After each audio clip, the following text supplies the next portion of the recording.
Hello viewers, एक बार फिर से आपके फेवरेट ऑडियो आर्टिकल प्रोग्राम में आपका स्वागत है और मैं हूं आतिफा काजी।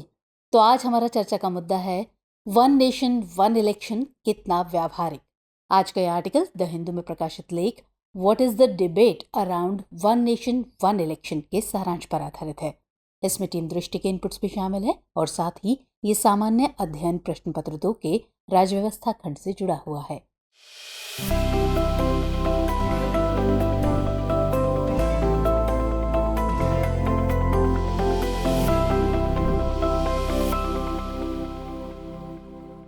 तो चलिए आज के आर्टिकल की शुरुआत करते हैं। हाल ही में केंद्र सरकार ने पूर्व राष्ट्रपति रामनाथ कोविंद की अध्यक्षता में एक 8 सदस्यीय पैनल का गठन किया है। इस उच्च स्तरीय समिति का उद्देश्य लोकसभा, राज्य विधानसभाओं, नगर पालिकाओं और पंचायतों के लिए एक साथ चुनाव कराने की व्यवहार्यता की जांच करना और इससे संबंधित सिफारिशें करना है। यानी इसका मकसद एक राष्ट्र एक चुनाव के केंद्र सरकार की महत्वाकांक्षी योजना को व्यावहारिक रूप देने से संबंधित चुनौतियों की जांच परख करना है। इसके साथ ही विपक्ष द्वारा ये कयास भी लगाए जा रहे हैं कि आगामी 18 से 22 सितंबर तक होने जा रहे संसद के विशेष सत्र में इससे संबंधित कोई बिल भी पेश किया जा सकता है।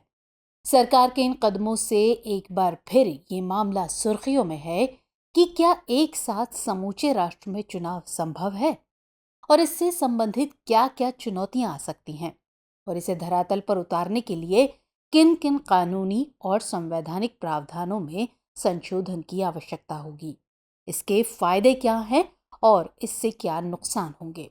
तो ऐसे ही कई सवाल आज की चर्चा के केंद्र में हैं और आज के इस आर्टिकल के माध्यम से हम इन सभी सवालों के जवाब तलाशेंगे। लेकिन पहले इसकी पृष्ठभूमि को जरा समझ लेते हैं। असल में एक राष्ट्र एक चुनाव का विचार नया नहीं है, बल्कि भारत में 1951 से 1967 तक केंद्र और राज्य दोनों के चुनाव एक साथ ही हुए। हालांकि 1968 और 1969 में कुछ विधानसभाओं को समय से पहले भंग कर दिया गया और उसके बाद 1970 में लोकसभा भी भंग हो गई। इससे चुनावी कार्यक्रम में बदलाव करने पड़े और तब से ये एक साथ होने वाले चुनाव अलग अलग समय पर होने लगे। हालांकि चुनाव आयोग ने वर्ष 1982-83 में एक संशोधन लाने का सुझाव दिया था ताकि चुनाव फिर से एक साथ आयोजित किए जा सके, लेकिन तब इस विचार को अमली जामा नहीं पहनाया जा सका। 1999 में न्यायमूर्ति बीपी जीवन रेड्डी की अध्यक्षता वाले विधि आयोग ने भी एक साथ चुनाव की वकालत की थी। हालिया बनी उच्च स्तरीय समिति के पहले नीति आयोग और संसदीय स्थायी समिति जैसी संस्थाएं पहले ही एक साथ चुनाव कराने के मुद्दे की जांच कर चुकी हैं। इस बाबत कार्मिक लोक शिकायत कानून और न्याय संबंधी संसदीय स्थायी समिति ने दिसंबर 2015 में अपनी रिपोर्ट प्रस्तुत की, तो वहीं 2017 में नीति आयोग ने बार बार होने वाले चुनावों के कारण शासन में होने वाले व्यवधान को ध्यान में रखते हुए एक साथ 2 चरणों में लोकसभा और विधानसभा चुनावों का सुझाव दिया था। इसके साथ ही 21वें विधि आयोग ने सभी हितधारकों से परामर्श करने के बाद मसौदा तैयार किया था। इस रिपोर्ट में विधि आयोग ने माना था कि एक साथ चुनाव कराना आदर्श और वांछनीय है। तो इन रिपोर्ट से इतना तो साफ है कि ये कोई नया मुद्दा नहीं है, बल्कि गाहे बगाहे इसकी चर्चा होती ही रहती है। लेकिन अब सवाल उठता है कि जब पहले एक साथ चुनाव होते रहे तो फिर अब क्या दिक्कत है, क्यों विपक्षी दलों द्वारा इसका विरोध किया जा रहा है। इनका जवाब जाने उससे पहले ये जानना जरूरी है कि विभिन्न आयोग और समितियों के अनुसार इसके फायदे क्या हैं। तो एक साथ चुनाव होने का सबसे बड़ा फायदा ये है कि ये सरकार को हर समय चुनावी मोड में नहीं रहने के कारण शासन पर ज्यादा केंद्रीकृत ध्यान देने में सक्षम बनाती है। साथ ही इससे सरकार हमेशा लोक लुभावन फैसले लेने से बचेगी और विकास कार्यक्रमों पर न केवल ज्यादा ध्यान केंद्रित कर पाएगी, बल्कि कई ऐसे कठोर फैसले भी लिए जा सकेंगे जो हित में तो हैं, लेकिन एक बड़ा तबका उसका विरोध कर रहा हो। जैसे कि शाहबानो केस के बाद 3 तलाक के मसले को कानून बनाकर पलट दिया गया था। सरकार के ऐसे उल्टे कदमों पर रोक लगेगी। इसके साथ ही ये कार्यपालिका, नौकरशाही और पुलिस प्रशासन की व्यस्तता को कम करेगा। इससे विभिन्न स्तरों पर प्रशासन पंगु होने से बचेगा चुनावों की घोषणा के साथ ही आदर्श आचार संहिता लागू हो जाती है और इस दौरान नए नीतिगत निर्णय लेने पर रोक लग जाती है ताकि चुनाव को प्रभावित होने से बचाया जा सके। तो ऐसे में लंबे अंतराल तक केंद्र, राज्य और स्थानीय निकायों में प्रमुख नीतिगत निर्णयों में देरी होती है और कई परियोजनाएं मझधार में ही अटक जाती हैं। तो इससे इस कमी को भी दूर किया जा सकेगा। भारत में चुनाव की एक सबसे बड़ी कमी है इसमें धन का बढ़ता प्रयोग। एक साथ चुनाव कराने पर इसमें कटौती होगी, जिससे पार्टी कार्यकर्ताओं द्वारा भ्रष्टाचार, काले धन, गलत तरीके से धन उगाही और चंदे पर रोक लगेगी। अगर चुनाव एक साथ होते हैं तो चुनाव आयोग के भी कई खर्चे कम होंगे। जैसे 2009 के लोकसभा चुनाव में लगभग 1115 करोड़ रुपए की लागत आई थी, जो 2014 में 3 गुना होकर लगभग 3870 करोड़ रुपए हो गई। इसके अलावा 2015 के बिहार विधानसभा चुनाव में 300 करोड़ रुपए और 2017 में गुजरात में 240 करोड़ रुपए खर्च हुए। तो ऐसे में बार बार होने वाले चुनाव ऐसी लागतों को अनुकूलित करने के अवसर को छीन लेते हैं और हर साल सार्वजनिक धन का एक महत्वपूर्ण हिस्सा खर्च हो जाता है। इसके विपरीत अपने स्तर पर किए गए कुछ विश्लेषण बताते हैं कि चुनाव आयोग को एक साथ चुनाव कराने पर 4500 करोड़ रुपए का ही खर्च आएगा। इससे सार्वजनिक धन की बचत होगी, जिसका बेहतर क्रियान्वयन संभव होगा। इसके साथ ही सभी चुनावों के लिए एक ही मतदाता सूची का उपयोग हो सकेगा। इससे मतदाता सूची को अपडेट करने में खर्च होने वाले समय और धन की भारी बचत होगी। इसके अलावा इससे नागरिकों के लिए भी ये आसान हो जाएगा, क्योंकि एक बार सूचीबद्ध हो जाने के बाद उन्हें मतदाता सूची से अपना नाम गायब होने की चिंता नहीं रह जाएगी। एक साथ चुनाव होने से पुलिसकर्मी और अर्धसैनिक बल की तैनाती को कम करना संभव हो सकेगा। इससे उन पर काम का दबाव भी घटेगा और वो अपना काम बेहतर तरीके से कर पाएंगे। इसके अलावा एक बार में चुनाव कराने का एक फायदा ये भी होगा कि इससे हॉर्स ट्रेडिंग पर यानी सांसद विधायकों की खरीद फरोख्त में भी कमी आएगी।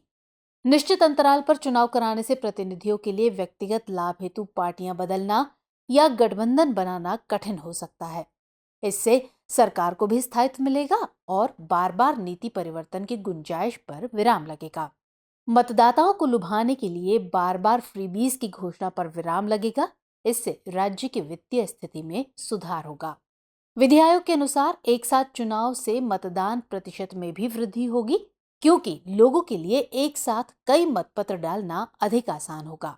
अब ऐसे में सवाल उठता है कि जब इसके इतने फायदे हैं तो फिर इसका विरोध क्यों किया जा रहा है। दरअसल कई क्षेत्रीय दलों का आरोप है कि इस कदम से संघवादी प्रवृत्ति को धक्का लगेगा। विशेषज्ञों का कहना है कि वन नेशन वन इलेक्शन का विचार संघवाद की अवधारणा से मेल नहीं खाता है, क्योंकि संघवाद विविधता को मानता है, जबकि वन नेशन वन इलेक्शन इस धारणा पर आधारित है कि संपूर्ण राष्ट्र एक है। ये भारतीय संविधान के अनुच्छेद 1 का भी खंडन करता है, जो भारत को राज्यों के संघ के रूप में परिभाषित करता है। इस पर यह तर्क भी दिया जा रहा है कि इससे राष्ट्रीय राजनीति क्षेत्रीय राजनीति को प्रभावित करने लगेगी, जिससे क्षेत्रीय मुद्दे गौण हो जाएंगे और राष्ट्रीय मुद्दे हावी हो जाएंगे। इससे राजनीति में राष्ट्रीय दलों का वर्चस्व बढ़ेगा और क्षेत्रीय दलों का अस्तित्व समाप्त हो जाएगा। ये बात IDFC इंस्टीट्यूट के 2015 के अध्ययन में भी सामने आई। रिपोर्ट के अनुसार 1999 से 2014 तक 77% मामलों में ये हुआ कि जब एक साथ चुनाव हुए तो भारतीय मतदाताओं ने राज्य और केंद्र दोनों के लिए एक ही पार्टी को वोट दिया। वन नेशन वन इलेक्शन से राज्य विधायिका पर भी केंद्र का प्रभाव बढ़ेगा। इससे क्षेत्रीय संप्रभुता खतरे में आ जाएगी और राज्य की शक्तियां उनसे छीन ली जाएंगी। इसके अलावा कई लोग ये भी आरोप लगा रहे हैं कि इससे देश को संसदीय से राष्ट्रपति प्रणाली में स्थानांतरित कर दिया जाएगा। वहीं अगर राज्य की राजनीति राष्ट्रीय चुनावों को प्रभावित करने लगी तो इससे संघीय व्यवस्था में अस्थिर सरकारों का गठन होने लगेगा। साथ में पंचायत और नगर निकाय के चुनावों को कराने का भी विरोध किया जा रहा है। इसका कारण ये है कि देश में चुनावी शिक्षा को लेकर अभी भी जागरूकता का अभाव है और एक साथ 3-3 चुनाव के लिए मतदाता प्रत्याशियों के चयन में गलती न कर जाएं या एक ही पार्टी के सदस्यों को तीनों चुनाव में अपना वोट न दे दें, इसकी संभावना बरकरार है। पंचायत चुनाव के मुद्दे बहुत आम होते हैं। उन पर राष्ट्रीय मुद्दों का बढ़ता दमखम भी लोकतंत्र के लिए उचित नहीं कहा जा सकता। वहीं नोटा यानी नन ऑफ द अबव को लेकर हमेशा यह चर्चा रहती है कि जहां नोटा को सबसे ज्यादा वोट मिले वहां चुनाव फिर से कराने पर विचार किया जाए, ताकि जनता की अभिव्यक्ति को सही मायने में आवाज मिल सके। लेकिन अगर एक राष्ट्र एक चुनाव का कॉन्सेप्ट लागू हो जाता है तो शायद ऐसा नहीं हो पाए। इससे सशक्त लोकतंत्र की दिशा में भारत के बढ़ते कदम की संभावना यहीं खत्म हो जाएगी। बार बार होने वाले चुनाव मतदाताओं को अपनी आवाज अधिक बार सुनाने की अनुमति देते हैं। इससे सरकार जनता के हितों के प्रति लापरवाह नहीं रह पाती और इससे सरकार की अधिक जवाबदेही सुनिश्चित होती है। अब एक बार में चुनाव होने से ये जवाबदेही नहीं रहेगी और लोकतंत्र लोगों की अभिव्यक्ति का इतना सशक्त माध्यम नहीं बन पाएगा। इसके अलावा अगर लोकसभा या किसी राज्य विधानसभा को अस्पष्ट जनादेश मिलता है तो वैसी स्थिति में क्या होगा? क्या वहां राष्ट्रपति शासन लगाया जाएगा या नए चुनाव नहीं होंगे तो क्या त्रिशंकु सरकार का गठन किया जाएगा? अगर हाँ, तो फिर सरकार का ध्यान अपनी सत्ता को सुरक्षित करने पर रहेगा या जनता पर? भारत ने त्रिशंकु या अस्थिर सरकार का एक लंबा दौर देखा है। ऐसे में हम फिर उस दौर की ओर नहीं जाना चाहेंगे। ऐसे में चुनावों का ये संयोजन दीर्घावधि में लोकतांत्रिक आदर्शों के लिए खतरा है। मौजूदा समय में जब लगभग सभी क्षेत्रीय पार्टियां बैलेट पेपर से चुनाव कराने या सभी जगह वीवीपैट लगाने की मांग कर रही हैं, तो ऐसे में एक साथ चुनाव कराने के फैसले पर ही विपक्ष द्वारा सवाल उठाया जा रहा है। ये साबित करने के लिए भी कोई ठोस अध्ययन नहीं है कि एक साथ चुनाव कराने से लागत की बचत होगी। यूं भी चुनाव के संचालन में होने वाली लागत अनिवार्य रूप से बेकार नहीं है, क्योंकि चुनाव के दौरान प्रचार खर्च और आर्थिक गतिविधियों पर कई गुना प्रभाव पड़ता है। चलिए, वन नेशन वन इलेक्शन के इन नफा नुकसानों के बाद अब ये जानने की कोशिश करते हैं कि इसे लागू करने में आखिर क्या क्या चुनौतियां आएंगी। तो सबसे बड़ी चुनौती तो ये है कि लोकसभा और विधानसभा चुनावों को एक साथ कराने के लिए सभी मौजूदा विधानसभाओं को भंग करने की आवश्यकता होगी, जिनके वर्तमान में अलग अलग कार्यकाल हैं। कुछ के तो कार्यकाल अभी आधे भी पूरे नहीं हुए हैं। लेकिन संवैधानिक प्रावधानों के अनुसार विधानसभा तभी भंग की जा सकती है जब राज्य में सत्तारूढ़ सरकार स्वेच्छा से इसकी सिफारिश करती है और राज्यपाल सहमति देते हैं, या जब संवैधानिक तंत्र टूट जाता है और वहां राष्ट्रपति शासन लागू हो जाता है। तो क्या सभी राज्य सरकार अपने कार्यकाल से पहले ऐसी सिफारिश करेंगी? क्योंकि ये नहीं माना जा सकता है कि राष्ट्रपति के हस्तक्षेप के लिए सभी राज्यों में संवैधानिक तंत्र पूरी तरह से टूट गया है। 1984 में भारतीय उच्च न्यायालय द्वारा एस.आर. बोम्मई मामले में सुनाया गया फैसला भी इसके आड़े आएगा। दूसरा विकल्प यह है कि केंद्र सरकार अनुच्छेद 83 और 172 में संशोधन करे, जिसके अनुसार क्रमशः लोकसभा और प्रत्येक राज्य विधानसभा जब तक कि पहले भंग न हो जाए अपनी पहली बैठक की नियुक्ति तिथि से 5 साल तक जारी रहेगी। लेकिन अकेले संसद ऐसा नहीं कर सकती, क्योंकि ये संविधान के संघीय ढांचे का उल्लंघन होगा। ऐसे में संसद को आधे राज्यों की सहमति की आवश्यकता होगी।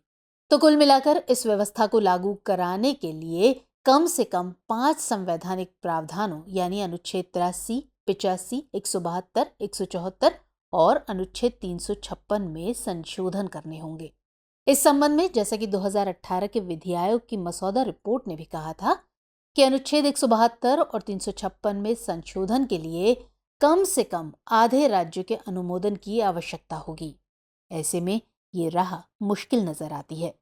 इसके साथ ही लोक प्रतिनिधित्व अधिनियम 1950 और 1951 जैसे कानून में भी संशोधन करना होगा।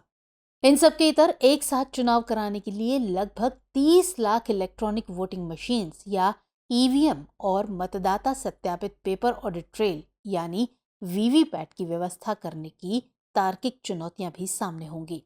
संसद में कानून मंत्री ने बताया था कि मार्च तक भारतीय चुनाव आयोग के पास ईवीएम की 13.06 लाख नियंत्रण इकाइयां और 17.77 लाख मतपत्र इकाइयां थीं। अन्य 9.09 लाख नियंत्रण इकाइयां और 13.26 लाख मतपत्र इकाइयों में थे, जिससे कुल मिलाकर 22.15 लाख नियंत्रण इकाइयां और 31.03 लाख मतपत्र इकाइयां होंगी। यानी ईवीएम अभी भी कम है। 2024 तक इन ईवीएम की भरपाई शायद संभव ना हो।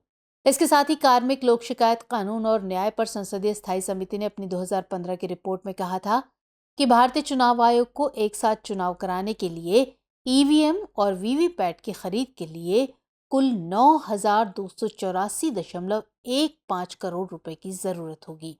मशीनों को हर 15 साल में बदलने की भी आवश्यकता होगी, जिस पर फिर से खर्च करना होगा। इसके अलावा इन मशीनों के भंडारण में भंडारण लागत भी बढ़ जाएगी। 2021 में संसद में कानून मंत्री द्वारा दिए एक जवाब के अनुसार 2014 से 2019 तक केंद्र सरकार ने राज्यों और केंद्र शासित प्रदेशों को चुनाव कराने के लिए कुल 5,814.29 करोड़ रुपए दिए। वहीं चुनाव आयोग का 5 वर्षों में कुल खर्च 8,000 करोड़ रुपए का आया, जो सालाना 1,500 करोड़ रुपए या प्रति मतदाता प्रतिवर्ष मात्र 27 रुपए है, जिसे दुनिया के सबसे बड़े लोकतंत्र के लिए अधिक खर्चीला नहीं माना जा सकता। अभी भारतीय चुनाव आयोग पूरे विश्व में सबसे सस्ते चुनाव के लिए जाना जाता है। ऐसे में कई विश्लेषक कह रहे हैं कि एक साथ चुनाव कराने से खर्च में कटौती तो नहीं होगी, उल्टे इसमें वृद्धि होगी। इसके अलावा एक साथ बड़ी संख्या में देश भर में केंद्रीय बलों को तैनात करने की चुनौती भी आसान नहीं होगी। तो चलिए इन सब मुद्दों के बाद अभी जानने की कोशिश करते हैं कि ऐसे में आगे की राह क्या हो। दरअसल सभी नीतियां अपने साथ कई फायदे नुकसान लेकर आती हैं। कुछ लोगों द्वारा इसका समर्थन किया जाता है तो कुछ के द्वारा विरोध।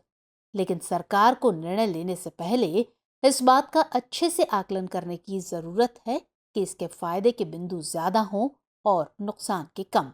इसके लिए हड़बड़ी में कोई निर्णय लेने से बचना चाहिए और पर्याप्त विचार विमर्श ही नहीं, बल्कि सभी हितधारकों को भरोसे में लेकर ही आगे कदम बढ़ाने के बारे में सोचना चाहिए।